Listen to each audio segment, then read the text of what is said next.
shot corner দেখা যাক আরো গোল আনবে কিনা রাশির পক্ষে কর্নার শট বিপদ সময় থেকে আদি খেলোয়াড় জটলা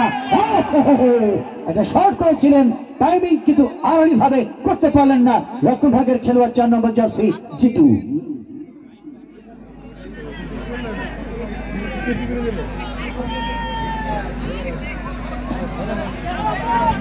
মধ্যমাঠ থেকে হোসেন জয়পুরহাট দলের পক্ষে মাঝমাঠ থেকে বল পেয়েছেন জয়পুরহাট পাকা মাথা নুরুজ্জামান প্রতিপক্ষের ট্যাকল থেকে টাচলাইনে বার থ্রোয়িং যথারীতি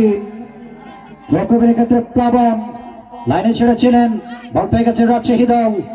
টপ করেছে 6 নম্বর জার্সি দলের পক্ষে বিপন আবার রকম এসেছেন সাগর মহন্ত টপ করেছেন তিনি দ্বিতীয় বল থেকে হোসেন লেফটের প্রান্তে যোগান লেফট থেকে আক্রমণ হচ্ছে না জয়পুরহাট এমতায় আহাত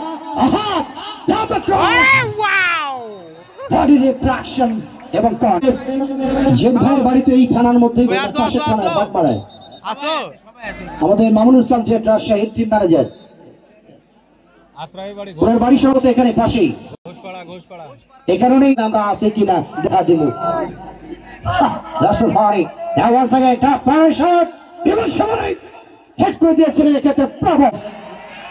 নিজেদের সীমানায় ডান প্রান্তে যোগান বল পেয়ে গেছেন তুষার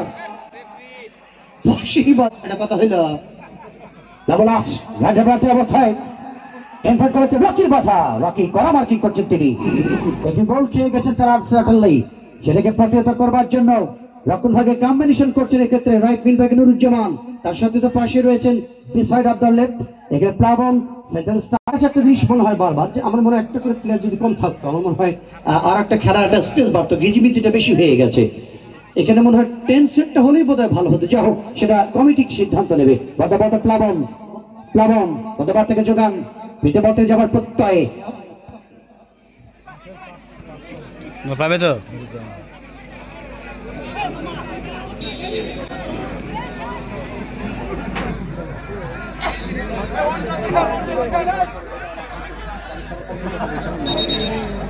মধ্যমাঠ থেকে অবশ্য বলটি লক করা হয়েছিল যথারীতি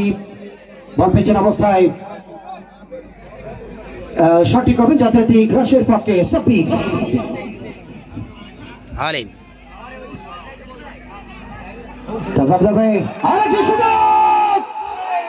রাজশাহী রিফ্লেকশন বল থেকে বিদ্যুৎ পার্টি বক্সের অর্থাৎ লাইন বর্ডার থেকে অবশ্য বলটি পাখি দেওয়া সম্ভব হয়নি গতকাল পাকিস্তানের রাওয়ালপিন্ডিতে যে লড়াই হয়ে গেল শ্রীলঙ্কা এবং পাকিস্তান